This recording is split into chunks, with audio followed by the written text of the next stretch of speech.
How do you feel about your future with the NHS? I was actually thinking of going to work at Amazon because I'm a senior nurse, and I think that I'll earn more at Amazon. My working conditions will be better. I get a proper break. I get to eat. I get to drink, and I get to go to the loo. Why are you out here today? Was it a tough decision to be here today?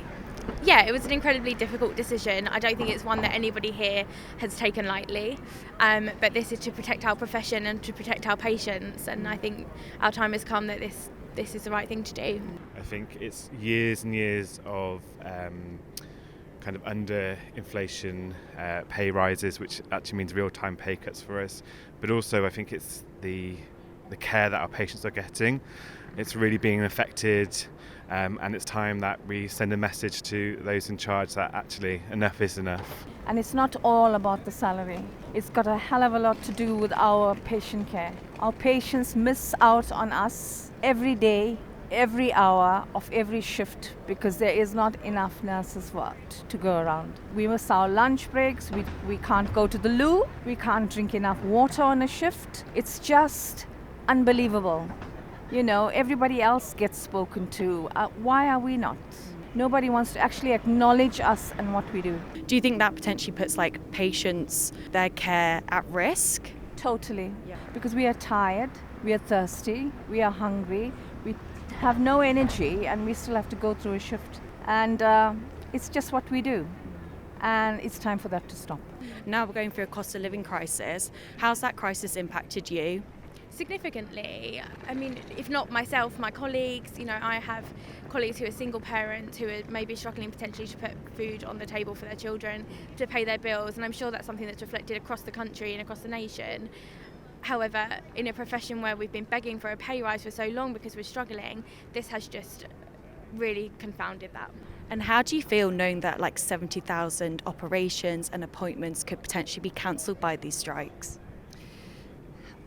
I mean, I think, like Richard said, it wasn't a decision that was taken lightly. But I think us being on strike today shows the effect that it's having, shows the importance of the nursing profession. And if we continue we're losing nurses a lot. So I think it just shows the value of the profession. So something needs to be done. And I think, really, it's not the nursing strike that caused the cancellations of these procedures and operations. It's years of underinvestment in the NHS. So I think there is a potential, obviously, for things to be cancelled. I think a lot of hospitals have worked really hard to make sure that doesn't happen and to make sure that what's going ahead is safe, and I think that's really important. But also, there's some areas in hospitals today that will be better staffed on a strike day because of the strict regulations we're under than they will be on a day-to-day basis. So yes, appointments may have been cancelled, procedures may have been cancelled, but they will be picked up timely and they will hopefully be done in a safer manner. It kind of sounds as though you're at breaking point, really. Would you agree? Would you say lots of your colleagues feel the same? Oh, I can absolutely say that my colleagues, my friends, people I've known for decades have broken, actually. They're not at breaking point. We are not at breaking point. We are broken. Totally. And what do you think was that point at which that happened? I think it's an accumulation of everything, but I also think the pandemic is what did it for us. It started with everything that was supposed to protect us to be able to look after our patients, but that just never happened. We had to watch our patients die, watch our nurses break down, watch our nurses cry. I do feel let down. I feel let down by our leaders and our government who haven't supported us at all.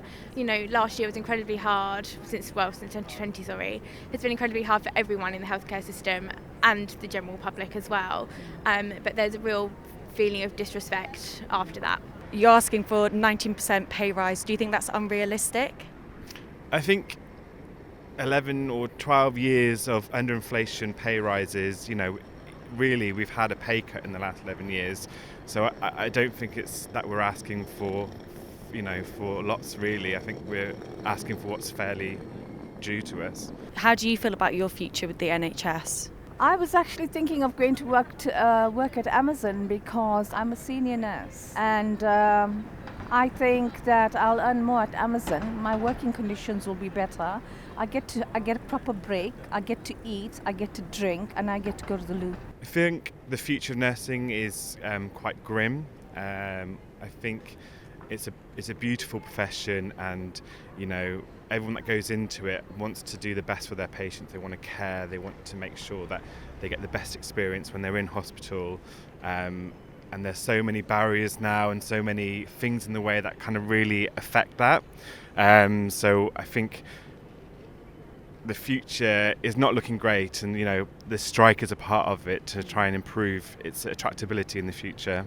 I really hope so. I love everything the NHS stands for, care for everyone no matter what, whenever you need it. And I think the majority of nurses and professionals who are in this role feel really strongly about that as well. So I hope this isn't the end of the NHS, but I fear that nurses are the backbone of the NHS. We are probably the biggest workforce within it. Without us, what do you have? It's an amazing profession. The people that have gone into nursing, nobody's done it because they think they're going to be super rich. They do it because they care about people, and I think that's at the forefront of us striking today. We've got inadequate pay, but also due to the way nurses are being treated, we're not able to deliver the care that we want to, and it's very deflating.